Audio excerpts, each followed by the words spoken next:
Hey folks, it's your man Manny, and I'm here with little Coco, and I wanted to do a video today talking about the leash and puppies. And the reason I'm over on the other side of this fence is because Jeff's working with Coco on her leash. And believe it or not, folks, me even being in there would be too distracting for her to be succeeding with the leash on.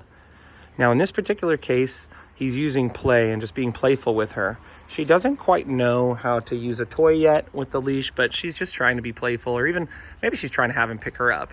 And he's just using that as something to tempt her to continue to follow him around when the leash tightens. So it's really just, he's getting away from her, he's pulling the leash a little, she's going up to him, and he's praising her. And folks, I gotta let you know, I mean, this is something I think is just really being overlooked in the dog world these days. Taking the time with a slip lead and maybe a longer leash and a toy or food, or maybe no toy and no food, and just taking the time on a concrete slab to teach your dog about the leash, and just walking back and forth, changing directions, and using the leash to help them understand what is going on. Folks, it's so easy to take a dog out on a walk and have them quickly become confused by the leash pressure. And in this case, little Coco was putting the brakes on and was almost starting to become a little scared because she was going, man, I'm going out, the leash is pulling, I don't know why. I don't know how to make the leash tightness go away. You can see she's distracted by me talking. And there he's showing her, you know, you look at me, you come over to me, and the leash will loosen. So this is really my biggest suggestion if you've got a puppy and you want to work with them on the leash, is take 5 minutes at a time.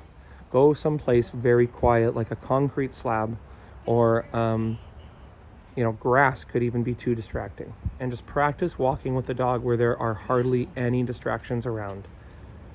And if you're going to use your affection and your praise like Jeff is here, awesome. If you're going to use food or toys, awesome. If you're going to use, you know, maybe just practicing your voice and the different tones of your voice, and maybe, you know, just practicing saying no and practicing waiting. And, you know, maybe not even rewarding, but just saying, yep, good job, you made the right decision. Whatever way you're going to do it, folks, I can't emphasize enough how important this is. It's almost like we're in a world where kids are struggling to read, but we're not ever taking the chance and the time to teach them the ABCs, folks. This is teaching the dog the ABCs, and just like when we are working with a child on the ABCs, we do it in a very calm environment, like a classroom or a library. You know, we don't try to teach the dog in a high distraction environment. So just a little video kind of emphasizing that you should practice with your dog on a slip lead when they're young, going back and forth in a very calm environment without any distractions, before you try going somewhere with a lot of distractions and expecting your dog to succeed. And also, you know, you should experiment with different types of rewards in this type of environment and see, you know, what gets the best response from your dog. Is it a toy? Is it praise? Is it food? And also, you know, where does your dog struggle? And in this case, we can see, even in a controlled environment, she actually struggles just understanding that we're saying, come here, when we're pulling on the leash. You know, maybe you have a dog that pulls ahead, even in a controlled environment like this.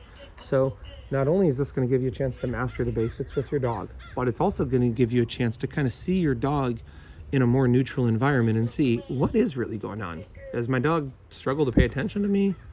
Do they struggle to understand the leash? Do they pull on the leash? Do they get freaked out by the leash? Does it scare them? So that's all, folks. Hopefully you found this helpful. Remember, as always, we don't blame them, we train them. I'm always available. followtheleaderk9.com. You can hire me for online consultations.